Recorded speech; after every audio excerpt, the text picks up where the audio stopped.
Hello दोस्तों, स्वागत है आपका अपनी यूट्यूब चैनल ग्लोबल एसएससी में। पिछले वीडियो में हमने डिस्कस किया था संपूर्ण भारतीय संविधान के विभिन्न भाग के भाग 11 के बारे में। इस वीडियो में डिस्कस करने वाले हैं संपूर्ण भारतीय संविधान के विभिन्न भाग के भाग 12 के अनुच्छेद के बारे में। तो आइए शुरू करते हैं।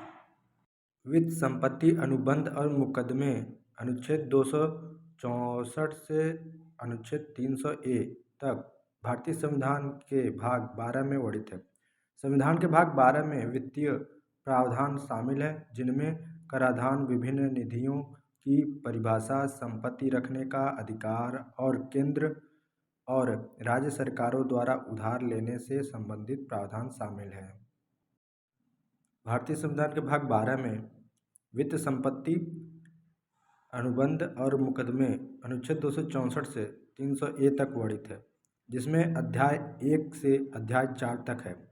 जिसमें अध्याय 1 वित्त जो अनुच्छेद 264 से 291 तक वर्णित है। अनुच्छेद 264 के अनुसार व्याख्या का वर्णन है। अनुच्छेद 265 के अनुसार कानून के अधिकार के बिना कर नहीं लगाया जाएगा। अनुच्छेद 266 के अनुसार भारत और राज्यों की समेकित निधि और सार्वजनिक खाते का वर्णन है। अनुच्छेद 267 के अनुसार आकस्मिकता निधि का वर्णन है। अनुच्छेद 268 के अनुसार शुल्क संघ द्वारा लगाया जाता है, लेकिन राज्यों द्वारा एकत्र और विनियोजित किया जाता है। अध्याय 1 जो वित्त से संबंधित है, अनुच्छेद 264 से 291 में वर्णित है। अनुच्छेद 268A के अनुसार सेवा कर संघ द्वारा लगाया जाता है और संघ और राज्यों द्वारा एकत्र और विनियोजित किया जाता है।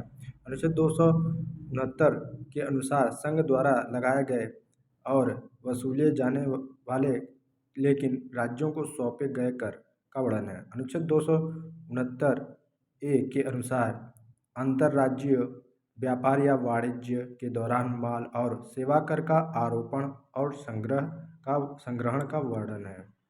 अध्याय 1 में वित्त से संबंधित है। अनुच्छेद 264 से 291 में अनुच्छेद 270 के अनुसार संघ और राज्यों के बीच लगाए और वितरित किए जाने वाले कर का वर्णन है। अनुच्छेद 271 के अनुसार संघ के उद्देश्यों के लिए कुछ कर्तव्यों और करों पर अधिभार का वर्णन है। अनुच्छेद 272 के अनुसार वे कर जो संघ द्वारा लगाए और एकत्र किए जाते हैं और संघ और राज्यों के बीच वितरित किए जा सकते हैं।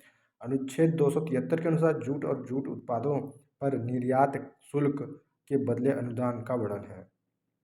अध्याय 1 में वित्त का वर्णन है, जो अनुच्छेद 264 से 291 में वर्णित है।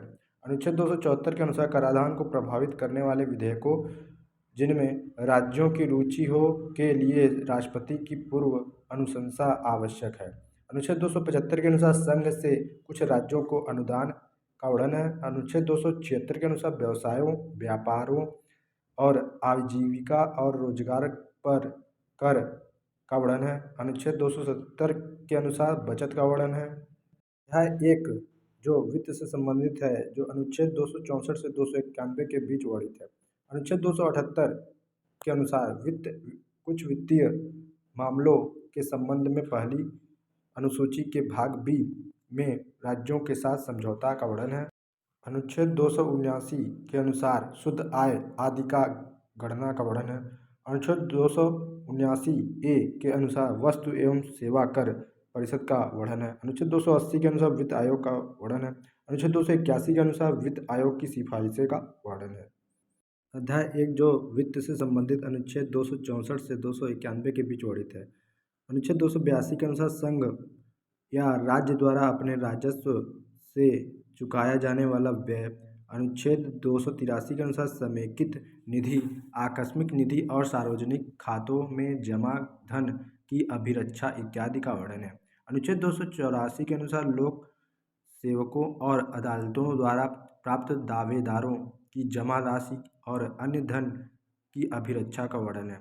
अनुच्छेद 285 के अनुसार संघ की संपत्ति को राज्य कराधान से छूट का वर्णन है।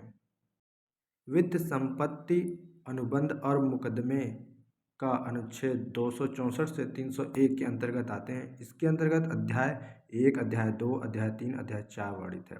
अध्याय 1 जो वित्त से संबंधित है, अनुच्छेद 264 से 291 के बीच वर्णित है। अनुच्छेद 286 के अनुसार माल की बिक्री या खरीद पर कर लगाने पर प्रतिबंध है। अनुच्छेद 287 के अनुसार बिजली पर करों से छूट का वर्णन है। अनुच्छेद 288 के अनुसार कुछ मामलों में पानी या बिजली के संबंध में राज्यों द्वारा कराधान से छूट का वर्णन है। अध्याय 1 जो वित्त से संबंधित अनुच्छेद 264 से 291 के बीच वर्णित है। अनुच्छेद 289 के अनुसार किसी राज्य की संपत्ति और आय को संघ कराधान से छूट का वर्णन है। अनुच्छेद 290 के अनुसार कुछ खर्चों और पेंशन के संबंध में समायोजन का वर्णन है।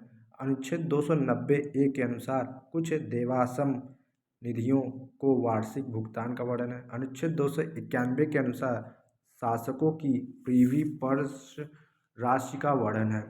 इस वीडियो में इतना ही दोस्तों। अगले वीडियो में हम अध्याय 2 का वर्णन करेंगे। धन्यवाद दोस्तों।